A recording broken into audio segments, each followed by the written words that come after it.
আজকে লাগালাম হচ্ছে এই লিচুর কলমটা।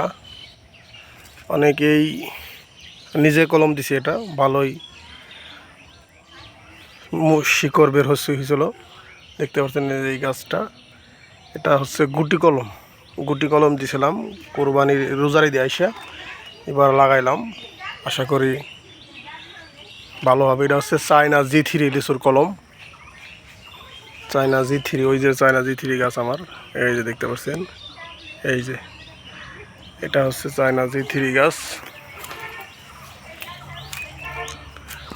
এই যে এখান থেকে কাটছি গাছটা, চায়না G3 এখান থেকে লাগাইছি ওখানে। এখন ঘন ঘন বৃষ্টি হচ্ছে তো, গাছ এখন লাগানোর উত্তম সময়। আপনারা চাইলে এই সময় বিভিন্ন গাছের চারা রোপণ করতে পারেন।